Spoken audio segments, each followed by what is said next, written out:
Hey, family, hey. It's your girl, Michelle Franklin, Miss Michelle Allen Franklin, honey. Miss Michelle DIY, because there are no coincidences in this world, only God's divine intervention in our lives. And you know what we're doing, honey. I'm Miss Community Builder. That is who I am to the core of me. I didn't make it up. I took a test. Yes, honey. The test said I was a community builder. I was like, yes, I am. Miss Community Builder is in the building, honey. What are we doing? We are continuing our series on addiction. Now, addiction is a very, very serious thing. And so we have been talking.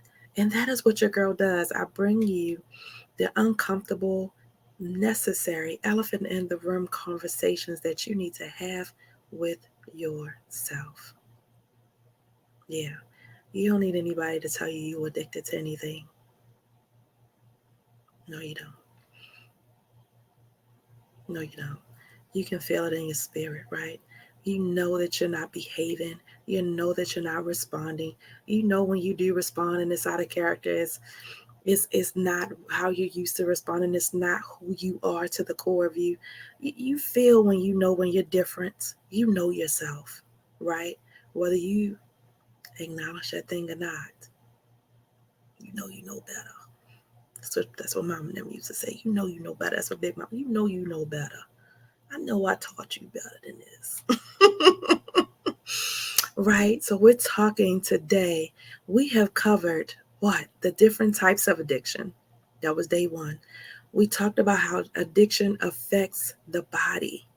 Yes, factors in the way that the body is affected. What is that? That is how the hormones and the different things that you don't even see, they're different factors, they're genetic factors, right?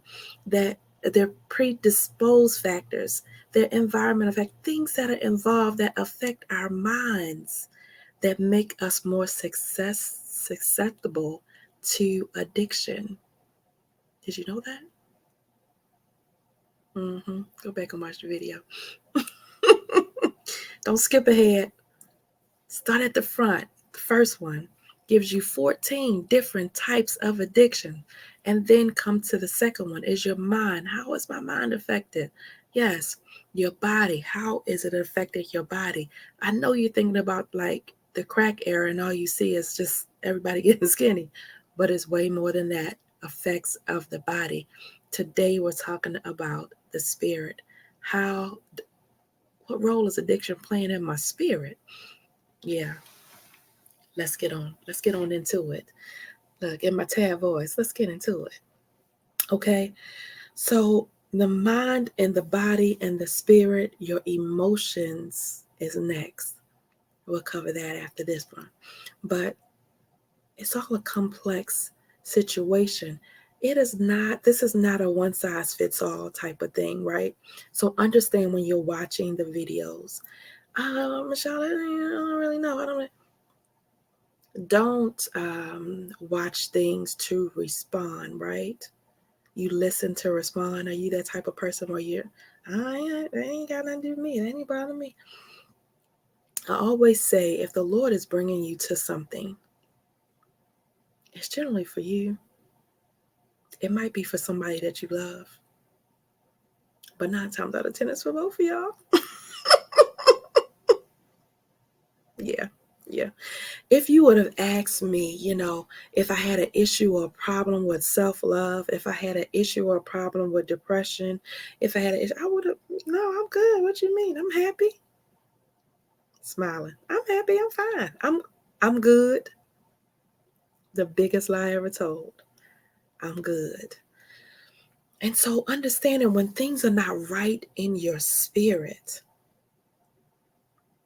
it makes a difference. Right? If you're doing something and you're just focused, like when I was teaching about, doing my weight loss programs and I'm teaching about weight, like people think, oh man, if I just get control of, working out every day, then I'll be good. No, babe, this is not a one size fits all. It's not a one angle type of situation. Again, very complex situation. And that is why we're breaking this down. Addiction. the mind, the body, and we're getting into the spirit. So here we go. The relationship between addiction and the spirit is complex. I told you, you're not listening? Okay. Can be approached from various perspectives. All right. Addiction often involves the compulsive use of substances or behaviors. It's not just about substance abuse, y'all. Pay attention. Go back and watch video 1. Substances or behaviors which can have physical, psychological, and spiritual dimensions. These are a few things to consider. We're going to give you 5 things today. Excuse me, 6. Wait a minute. We're going to give you 7 things to consider today. 7 factors how addiction and the spirit are connected. Number 1 is a spiritual search. Some individuals turn to substances or addictive behaviors as a way to cope with spiritual emptiness or a sense of disconnectedness. They may seek solace or meaning through these actions. Understanding if you were brought up in this church and you have behaviors that may not be maybe what your family values, it speaks against who you are at your core. There's this spiritual disconnect in the behaviors that are happening to you. Your spirit is in there. It's out there searching, but you're ignoring your spirit. You're kind of yearning for it, but your mind and your body are like, oh no, we're going over here. Yeah, we ain't going to church. We ain't listening to that music. Yeah, I know it. I know what mama and grandma taught me, but yeah, not today. There's a spiritual disconnect. Your body is in search. Your spirit is in search, right? But you're doing whatever you want to do.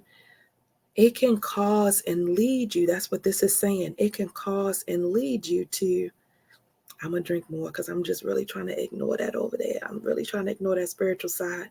So let me just escape more. Let me just more, right? Let me just go over here and sex a little bit. Let me call short to get my mind up off the spiritual stuff. I never got time for that. There's some signs of unworthiness there. There's some signs of shame and guilt there, maybe in the behaviors. Some people feel like, I can't go back to church because I ain't quite got myself together yet. I'm out here doing some things. And so your spirit is in search, but your mind, your body, you're doing a completely different thing, right? Spiritual emptiness can cause you to drink, to smoke, to sex, to gamble, to do all of the thing more, right? Number 2, a loss of spirituality. Addiction can lead to a loss of connection with one's spiritual beliefs or values. As addiction takes control, individuals may prioritize substances or behaviors over their spiritual well-being. The loss of spirituality. Again, growing up in the church. Again, growing up knowing the word. Knowing that maybe there's a calling on your life, right? Some people try to run from the word of God. Some people get to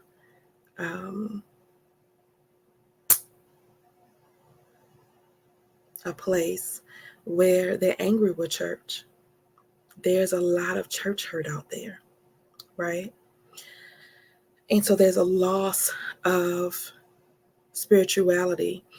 My stepfather told me this story about when he was young. He was an altar boy and worked heavily in the church, was a leader in the church, very young age. And I'm sorry, my nose is itching. I was trying to ignore it. Very young age. And they had this really big thing and this really big, it was so big for the children at the church, at the news. People came to cover it and everything. And it was a situation that happened. And It really bothered my stepfather. And it was one of those things that he was so disappointed in the behaviors of the adults that were involved in the situation that he just completely stopped going to church. He was 19 years old. Church hurt, loss of spirituality. He talks about, well, he used to talk about, I'm sorry. He used to talk about um, getting high, getting so high. He said one time he was in college and he said it was outside his window, there was a tree. I don't know why my nose is itching like this. I'm sorry. um, he said he was getting so high that he said he had,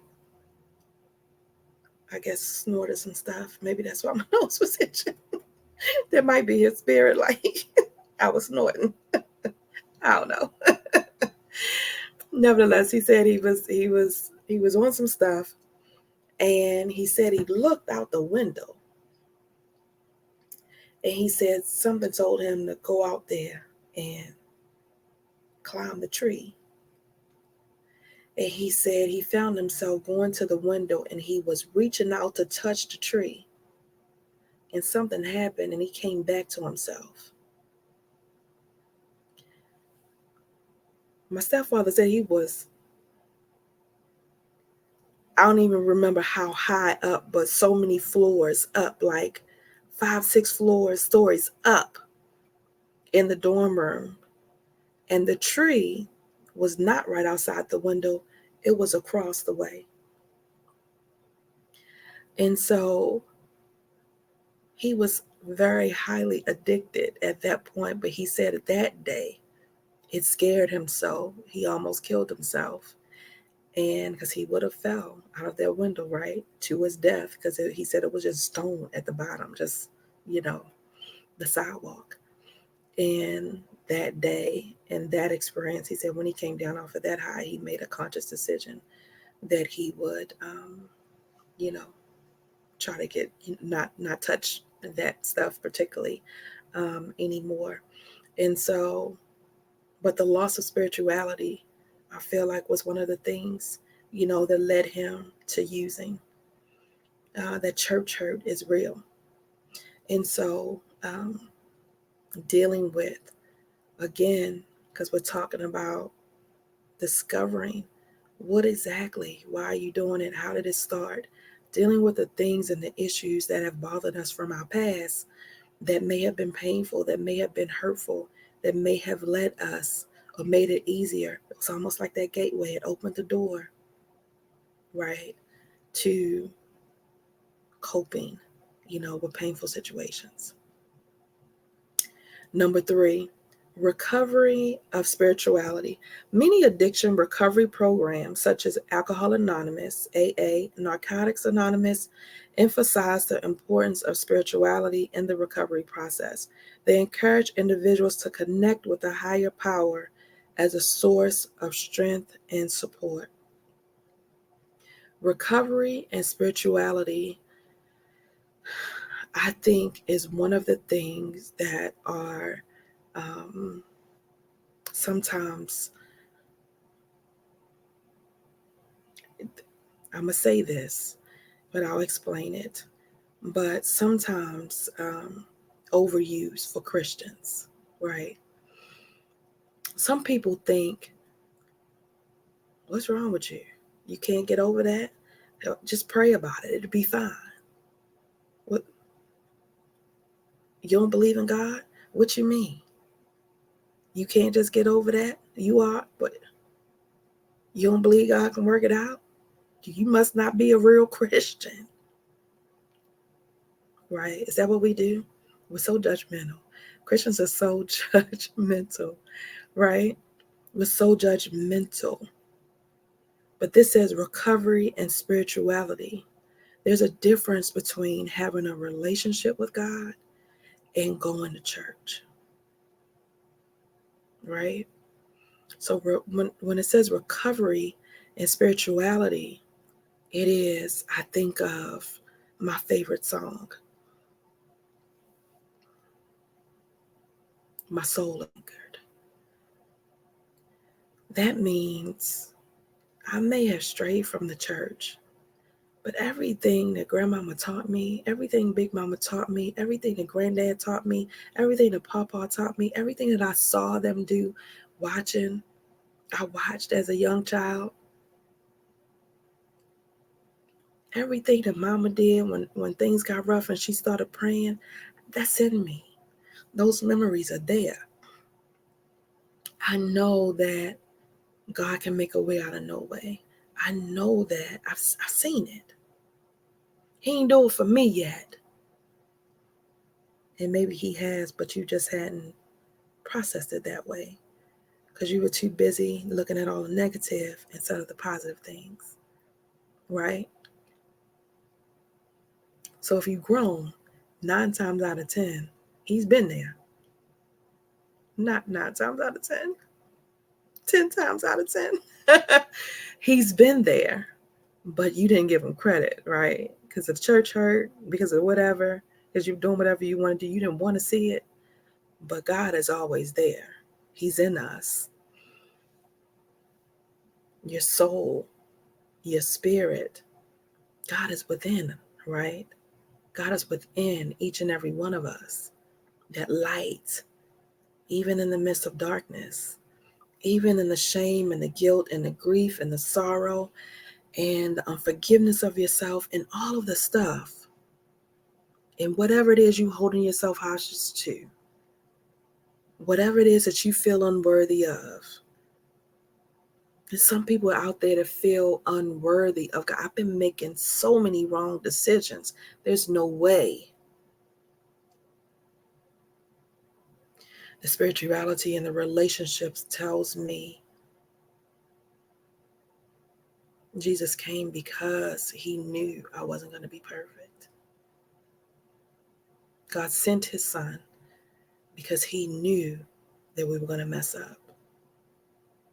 The debt that I'm holding myself to has already been paid, but I'm holding myself hostage to this debt.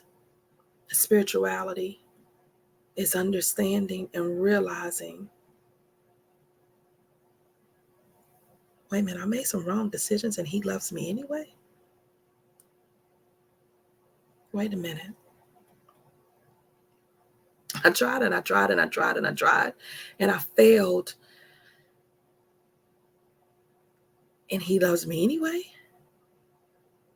My Bible says a just man falls 7 times. Spirituality, again, is something way deeper than just having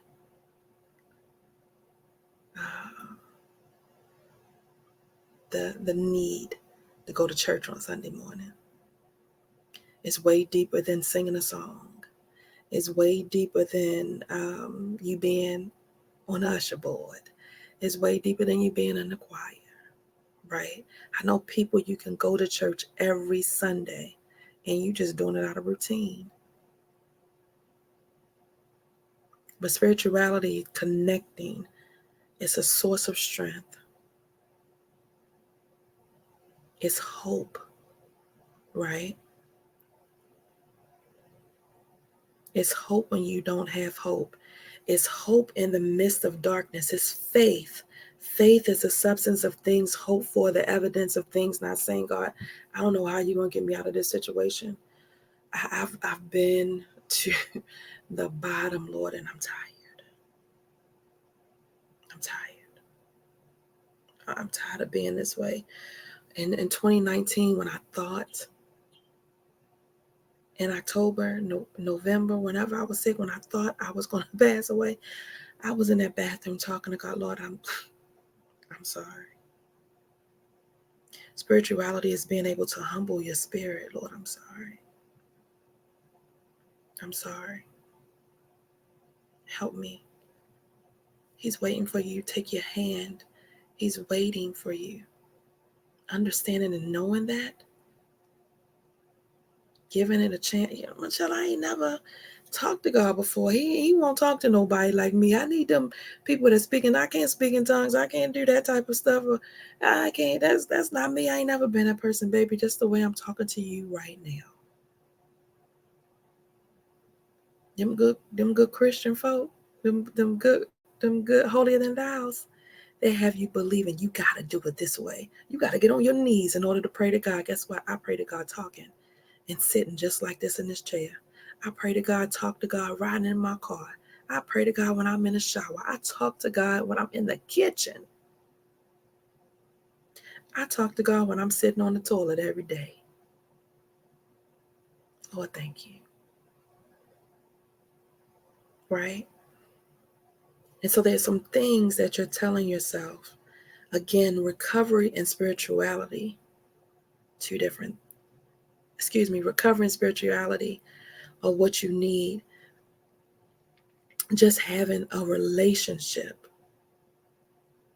to establish a relationship is what you need.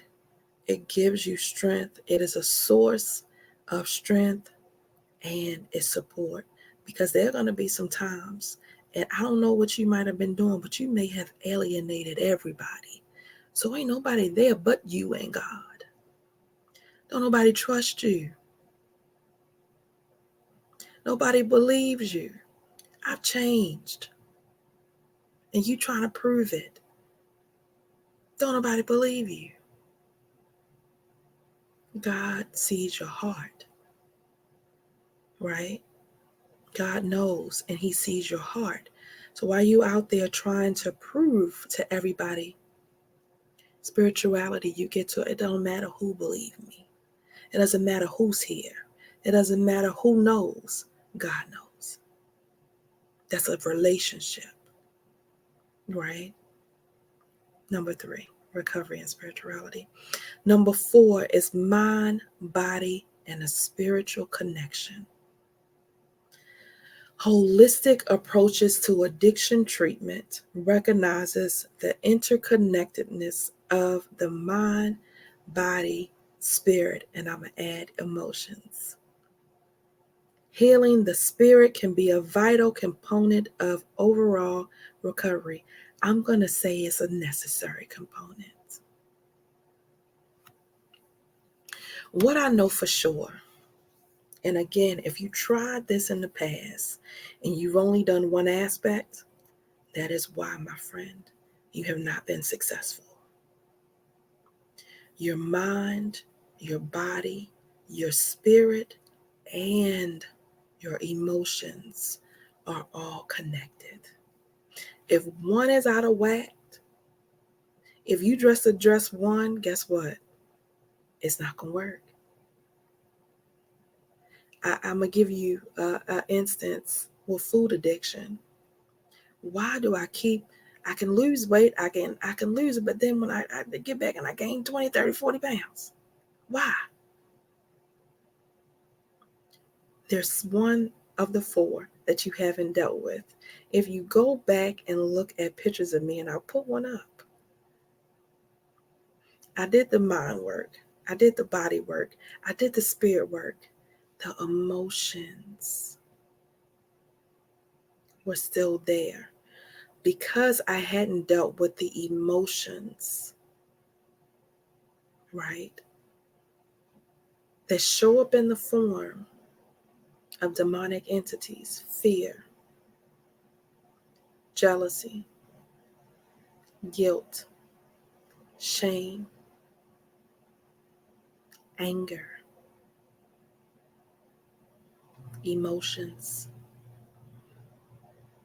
that I know for sure are strategically assigned to take you out. It's a very strategic assignment on you. Strategically assigned anger, strategically assigned. If you don't address it, you can deal with the mind all you want. You can go work out and deal with the body all you want. You will sabotage everything off of them emotions. Last year, 2022, I was 270 pounds. I had been teaching, I had been soaring. Your girl was flying high. And that emotion, anger, was deep in my belly. I did not even know that it was huge. It's almost like a little weed, just like real small, sticking up. Have you ever seen those little weeds that are real small? They stick up out of the ground, just real small. But when you go to pull it out, it's like this long, it's so long. Yeah. If you don't deal with the emotions, honey, a holistic approach, I promise you, is the only way. If you're ready, it is the only way for you to be successful in overcoming the addiction. Finally, it's not a one-stop shop. It's not let me do this for now. This is a lifelong journey. It is a lifelong journey that I'm going to have to make a conscious decision to not deal with my emotions with food, to not deal with the stress with food. It is a conscious decision. I'm a food addict. I've accepted it. I deal with my stress level and my issues with food. You might deal with it with alcohol. You might deal with, again, whatever, it's on the list. Or it might be 2 or 3 of those things, right? That you don't even realize. But until you get to the point where you're ready to make a holistic approach,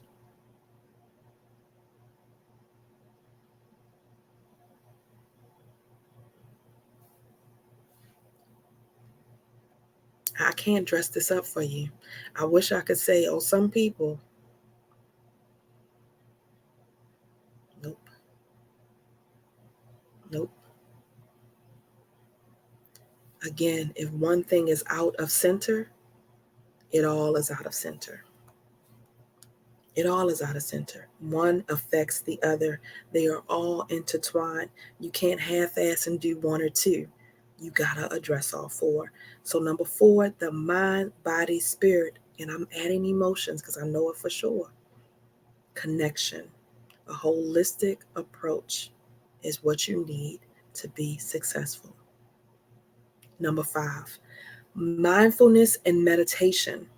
Practices like mindfulness and meditation can help individuals in recovery reconnect with their inner selves and explore their spiritual dimensions.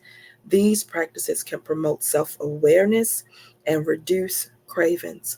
Mindfulness is the number one. This is scientifically based. I didn't make this up. You can Google it. Mindfulness meaning why am I doing? Why am I making? Why am I self-sabotaging? Why? Why am I choosing? If you don't understand why you're doing stuff, if you're not mindful of your actions, if you don't pay attention to your behaviors, because a lot of times you just responding, right?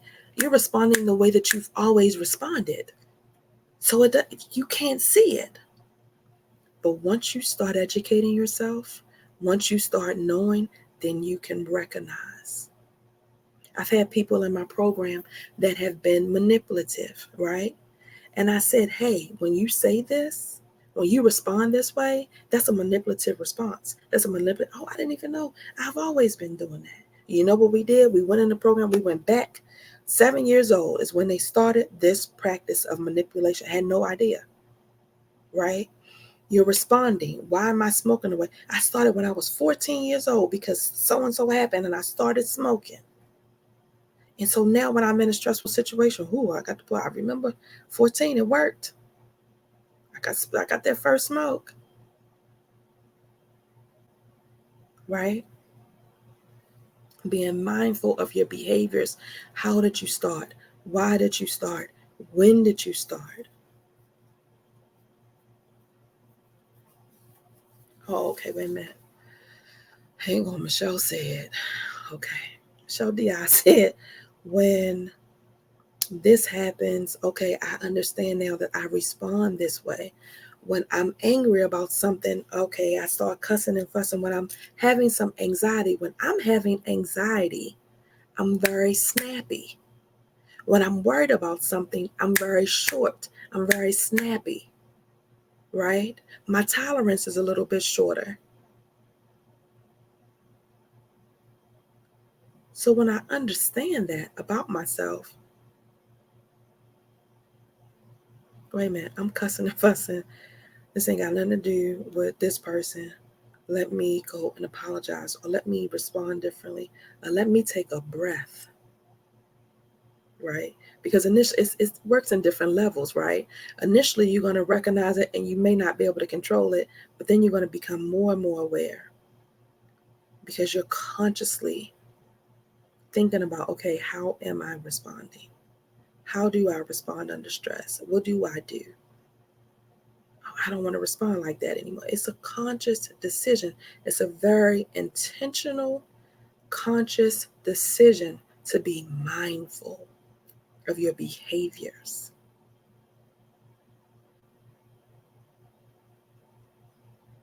Okay. Very important, very conscious. Again, number one, scientifically based practice, self aware practice that aids in change. That is the number one thing you can do. Practicing mindfulness and meditation. Does meditation mean that you got to hum? It does not. It does not. How I meditate and how you meditate may be two different things, right? And we can go over that. Like that's in the, it's going to be in the curriculum. It's part of the process. And you can just YouTube it today if you need to, right? If you need to find something you can't find, but your girl got you covered. So you know what I'm saying. But there are different ways and variations to meditate. It is not just, this one thing. I tried to go to yoga. Like yoga is a form of meditation. I tried to go, which yoga is amazing. But I tried to just sit and be, and that doesn't work for me. It doesn't do it, right? So again, there are different forms of meditation. Be open, right? Be open. Don't close yourself off. I don't do that. Well, guess what? The definition of insanity is doing the same things over and over and over again, expecting a different result. Babe, what you think gonna happen? You've been doing what you've been doing. It ain't working. Try something different. Try something different, boo. Number 6, supportive communities. Being part of a supportive community, whether it's a religious group or a recovery group, can help individuals rebuild their spiritual connection and find a sense of purpose. When you are around people that have been through what you've been through, right? Me going to a support group for women that have been in domestic violence situations makes a difference. Again, it's just like getting a counselor that is specifically for trauma. You don't have to explain certain behaviors. Some everybody isn't created equal, right? All groups, all communities aren't created equal. When you surround yourself with people that have been where you have been, things don't need to be explained. People understand. Oh, yeah. I remember that. Oh, yeah. I know what that is. Or you could be going through something and not have a full understanding. Hey, I'm feeling this way today. Or this is what's happening with me. And oh, girl, I've been through that. Let me tell you how to get through this. Oh, boy. Wait, man. Let me tell you what that is. Let me help you. Right? It makes a difference. So you want to surround yourself with people that in community. And right now, guess what? There's so many communities out there. All you got to do is put in your Facebook group and put in whatever it is that you want to, whoever you want to find. Baby, it's community for everything right now. Technology, baby, utilize it. Number 7 is individual variation. This is very important. This is not a one size fits all. It's important to note that the relationship between addiction and spirituality varies greatly among individuals. We might be in different religious practices, right? Y'all might have different things that you do. I know for me, I'm a Christian woman. I need music. I need some good preaching to me, right?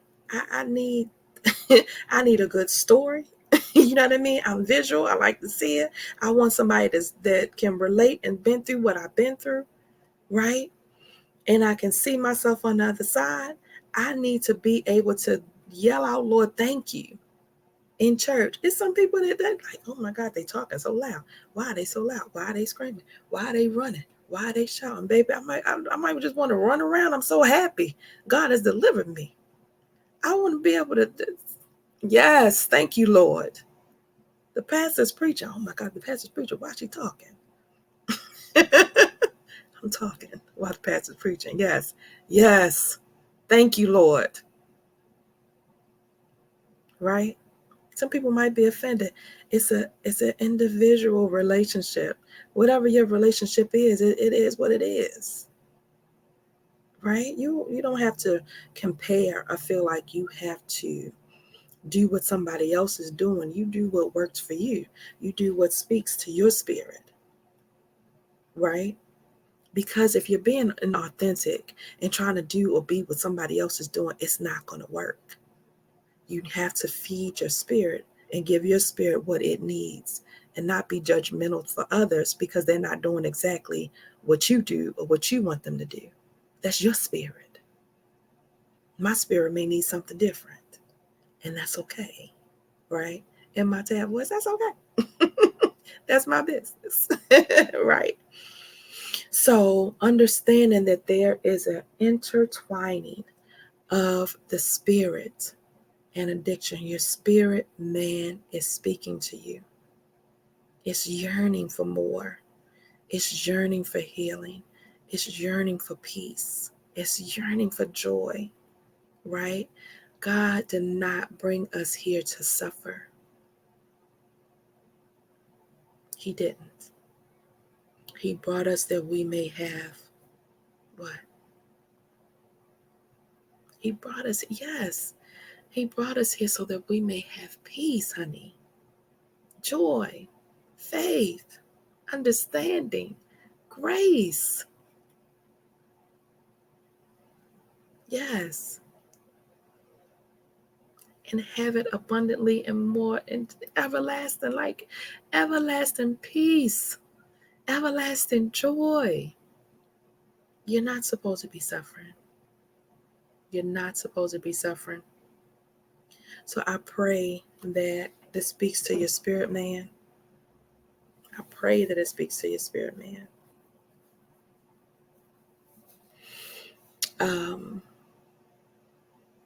One thing that I know for sure is when my spirit is not in alignment, uh, everything is off for me. Everything is off. And so the biggest thing that I do when I know the quickest way to get back into alignment with my spirit is I fast.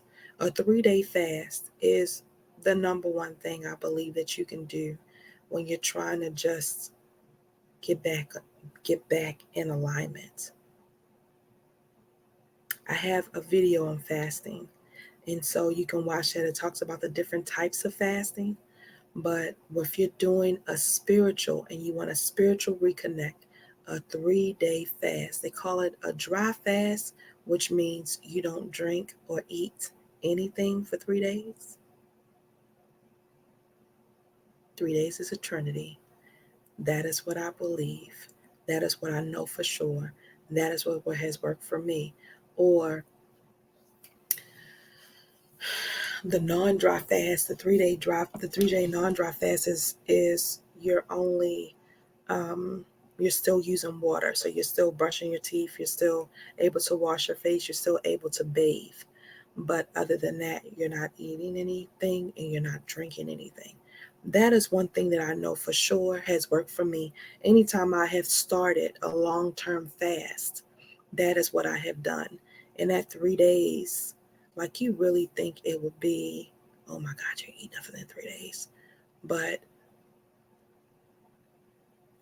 getting a spiritual connection and resetting, restoring, quickest way, quickest way. And again, these are not things that you want to do by yourself. You want to do it in a community. You want to um, have that support, have the support system. It helps. Anytime that I have fasted, I have always fasted in a group. And it helps. It's my fasting family at this point. Do I fast every time they fast? I do not.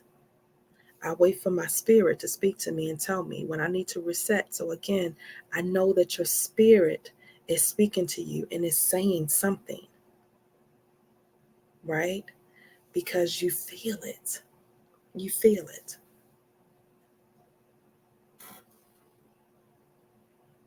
So we're wrapping up on addiction and the spirit.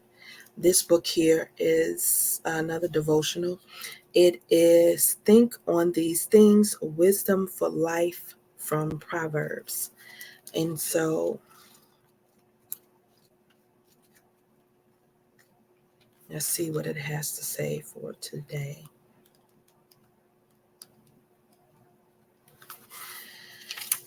Today it says, the life of the body. A fool's mouth is his destruction, and his lips are the snare of his soul. That is the book of Proverbs, chapter 18, verse 7. The Bible says that the human soul is the life of the body. That's Genesis 2 and 7. When the soul leaves the body is left lifeless. This is why every soul-denying atheist will get the shock of his life and death.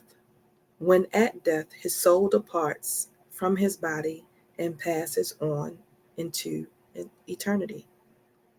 Jesus told us that our mouth speaks the abundance of the heart or the soul. That's Matthew 15 and 8. If our heart is full of sin, our lips will in time reveal it. He also said, for by your words you will be justified, and by your words you will be condemned. That's Matthew 12 and 37.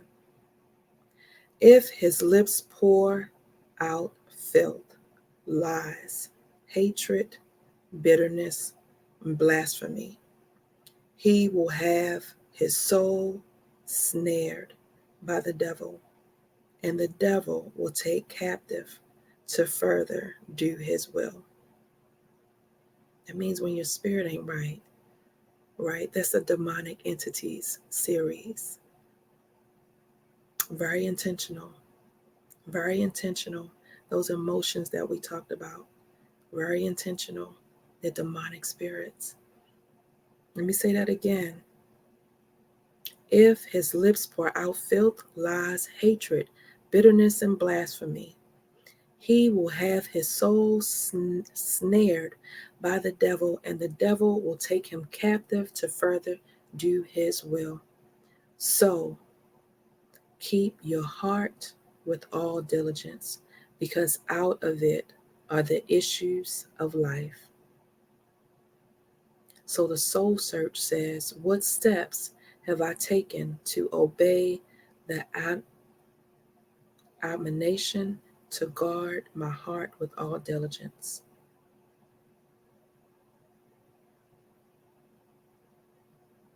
Father, help me to guard what I let into my eyes, ears, and my mind.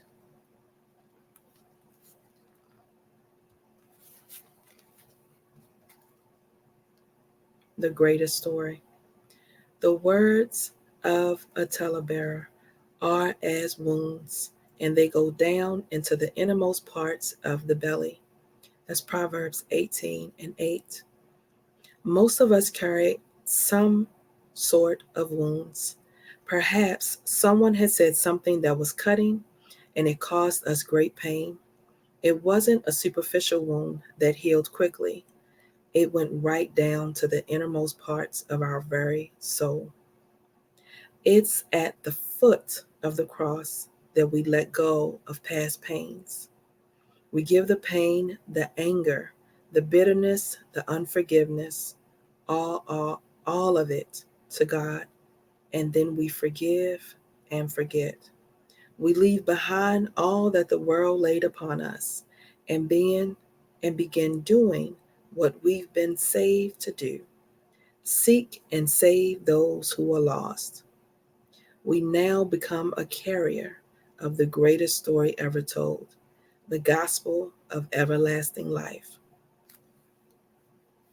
The word of a talebearer brings wounds, but as Christians, we speak words that bring healing to a dying world. The soul search is, when was the last time I used my words to bring healing? Father, teach me to bring healing words to those that need them. Amen. This is very important because it is so easy to translate this into the words that you say to other people. But for me, it is the words that you're saying to yourself, right? Before you go out and start trying to teach and tell and whatever else and heal, right? When was the last time I used my words to bring healing to me, to myself? Because I'm walking around as a broken vessel. I'm walking around and God wants to use me, but He can't fully use me. I can't fully walk in purpose because I'm so busy with all this heaviness and coping any way that I can so that I can just deal with life instead of living life, right? God came that we may have life and have it more abundantly. Jesus came that we may have life and have it more abundantly, not just live. And so today, that is my prayer for you, that you can get your spirit right so that you can start living a life, a more abundant life, because you are worthy. All right. Have a good one.